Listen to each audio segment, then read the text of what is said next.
नमस्कार, आपके साथ हूं मैं खुशबू मनोरमा मिश्रा। आप सभी का बहुत स्वागत है इंडिया न्यूज के डिजिटल प्लेटफॉर्म पर।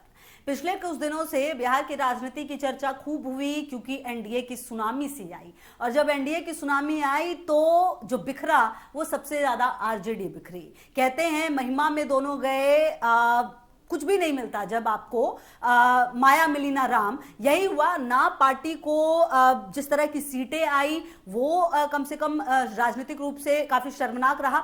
दूसरी तरफ जो परिवार है वो भी बच नहीं पाया। जी हाँ, आपको बता दें कि रोहिणी आचार्य ने लगाए आरोप गंभीर तरीके से तेजस्वी यादव पर, उसके साथ साथ संजय यादव पर, और एक नाम जो और आया चर्चा में वो रहा रमीज। आखिरकार अब देखिए, तेजस्वी यादव के बारे में तो हम सब जानते हैं, संजय यादव के बारे में भी काफी जानकारियां मिली, लेकिन लोगों का सवाल यह था कि आखिरकार ये रमीज है कौन। तो आज हम आपको इस वीडियो में बताने जा रहे हैं कि ये रमीज जिसका जिक्र इतना ज्यादा किया है रोहिणी ने समय समय पर, वो कौन है। आपको बता दें कि जो रमीज नेमत हैं वो 14 नवंबर 1986 को उत्तर प्रदेश के बलरामपुर में इनका जन्म हुआ। DPS Delhi public school Mathura road से स्कूलिंग हुई। जामिया मिलिया इस्लामिया यूनिवर्सिटी से किया बीए। जेएमआई से ही एमबीए की डिग्री ली। स्कूलिंग के दौरान ही प्रोफेशनल क्रिकेट खेलना शुरू किया। दिल्ली और झारखंड में एज ग्रुप क्रिकेट खेला। 2008-9 में झारखंड U22 टीम के कप्तान रहे। अब आपको बता देते हैं कि बलरामपुर के तुलसीपुर गांव में जन्मे रमीज बचपन से ही परिवार से दिल्ली आ गए थे। बचपन में ही उनके पिता जामिया मिलिया इस्लामिया यूनिवर्सिटी में प्रोफेसर थे। दिल्ली में ही रमीज की एजुकेशन हुई। बचपन से ही क्रिकेट का शौक था तो इसलिए डीपीएस में पढ़ाई के दौरान ही प्रोफेशनली क्रिकेट खेलने लगे।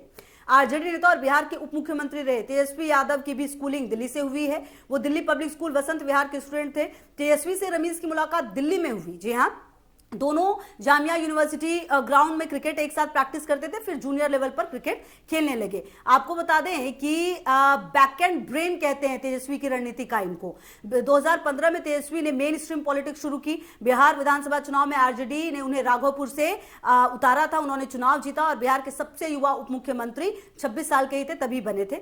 इसके बाद रमीज ने भी क्रिकेट छोड़कर राजनीति में दाखिल होने का निर्णय लिया। साल 2016 में आधिकारिक रूप से आरजेडी में शामिल हो गए। इसके बाद रमीज ने तेजस्वी के पर्सनल सोशल मीडिया ऑपरेशन संभाली, चुनिंदा चुनावी कैंपेन्स की जिम्मेदारी ली। पॉलिटिकल जो एक्सपर्ट्स है वो कहते हैं कि तेजस्वी की राजनीति में उनकी भूमिका बैक एंड ब्रेन जैसी है। साथ ही साथ ये कहते हैं कि जो रमीज का राजनीतिक प्रभाव उनकी शादी के बाद और बढ़ गया है। उनकी पत्नी जेबा बलरामपुर से 2 बार के पूर्व सांसद रहे रिजवान जहीर की बेटी हैं।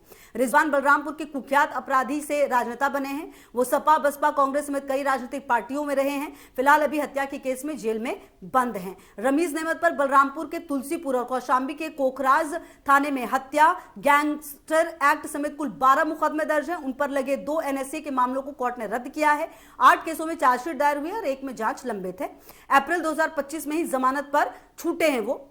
आपको बता दें कि रमीज को जुलाई 2024 में गैंगस्टर एक्ट के तहत फिर गिरफ्तार किया गया। 2025 में अप्रैल में जमानत मिली और जेल से निकलते ही उन्होंने तेजस्वी यादव के लिए जो चुनावी कैंपेन है वो फिर से शुरू कर दिया था। बहरहाल अब जब आरोप लगे हैं तो रमीज नेमत का नाम भी काफी सामने आया, क्योंकि सीधा सीधा जो रोहिणी आचार्य उन्होंने कहा कि अगर चुनाव नहीं जीते तो उसकी जिम्मेदारी भी लेनी होगी। चप्पल से मुझे मारा गया है, ये तमाम बातें जो हैं वो कही गई। और अब इसमें जो तेजस्वी यादव के साथ 2 नाम आए, एक संजय यादव और एक रमीज नेमत, इन दोनों के ही नाम सामने आए। बहरहाल आगे देखना यह है कि रमीज नेमत पर जिस तरीके के आरोप लगे हैं, इन आरोपों पर क्या जवाब सामने आएगा, किस तरीके से रमीज नेमत खुद सामने आएंगे, क्योंकि देखिए उनका परिवार भी राजनीतिक रूप से काफी अब इन्वॉल्व है। ऐसे में सवाल अहम कि रमीज नेमत की तरफ से क्या बयान आता है, क्या बचाव वो अपने लिए करते नजर आएंगे। बहरहाल इस वीडियो में इतना ही। बाकी तमाम खबरों के लिए रहिए हमारे साथ, देखते रहिए इंडिया न्यूज।